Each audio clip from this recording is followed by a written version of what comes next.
देखिए, ऐसा है कि हमारे प्रधानमंत्री जी बहुत कायर व्यक्ति हैं।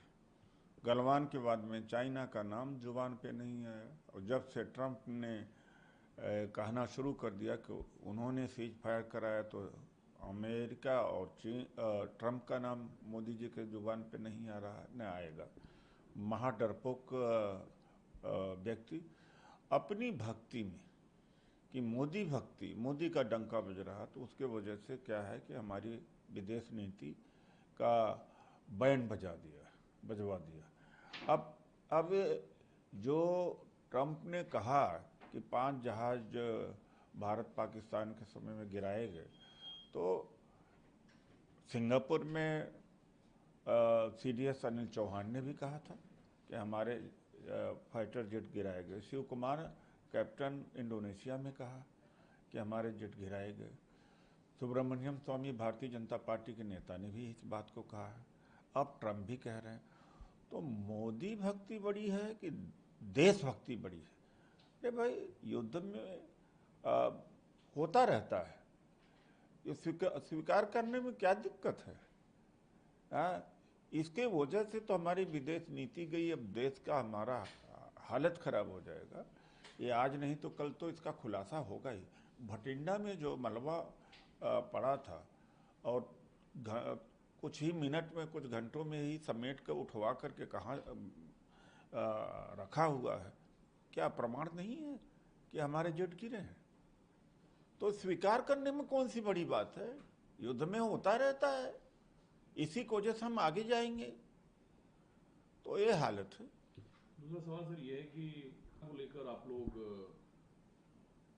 अटैकिंग हैं चुनाव आयोग पर, बीजेपी पर, लेकिन जब सवाल उठता है, कल बंगाल में प्रधानमंत्री मोदी ने कहा कि घुसपैठियों को फर्जी दस्तावेज के जरिए उसकी पहचान पत्र बनाई जा रही है, तो सवाल यह है कि क्या वाकई घुसपैठिए को मतदान का अधिकार है? बीजेपी का ये कंसर्न सही है या गलत है? कांग्रेस इसे कैसे देखती है? दूसरा, हर पार्टी महिला सुरक्षा का मुद्दा अलग अलग राज्यों में जाकर उठाती है और एक सरकार दूसरे सरकार की आलोचना करती है। ना तो महिला सुरक्षा सुनिश्चित हो पा रहा है देश में, और ये जो घुसपैठिए वाला मुद्दा है, इस पर कांग्रेस का नजरिया क्या है? देखिए, बिल्कुल, जो बाहर का है उसको वोट देने का अधिकार क्या है, लेकिन मैं ये पूछना चाहता हूँ कि 11 साल से दिल्ली में सरकार है आपकी।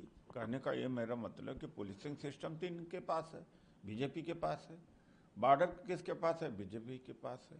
झारखंड में सरकार किसकी थी? 6 साल पहले इनकी थी। जब चुनाव आता है तभी विदेशी नज़र आते हैं, रोहिंग्या नज़र आते हैं, बांग्लादेशी नज़र आते हैं। तो बॉर्डर पर कर क्या रहे हैं? तो इसके लिए तो मोदी जी जिम्मेदार हैं।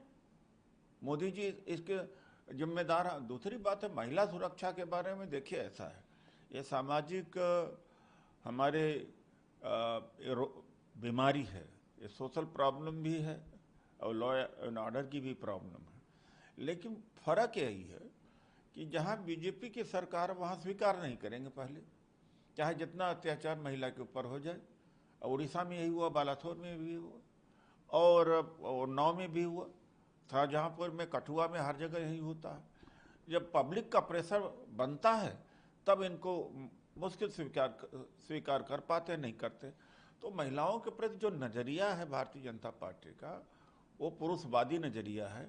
और ये, और महिलाओं को का कोई सम्मान नहीं है वहाँ पर। तो महिलाओं के सशक्तिकरण की बात मोदी जी और बीजेपी और आरएसएस न करे तो बेहतर ही होगा। दूसरा सवाल यह है कि रॉबर्ट वाड्रा प्रकरण पर असम के सीएम ने कहा है कि इसकी क्या गारंटी है कि 2026 से पहले राहुल गांधी जेल नहीं जाएंगे?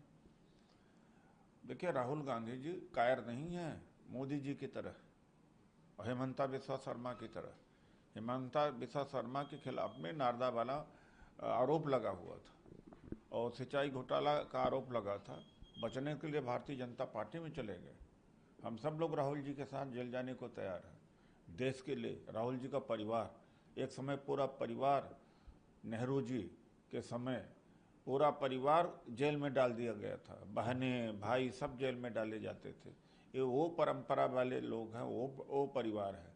ये आरएसएस का परिवार नहीं है जो अंग्रेजों के गुलामी करते थे, मुखबिरी करते थे।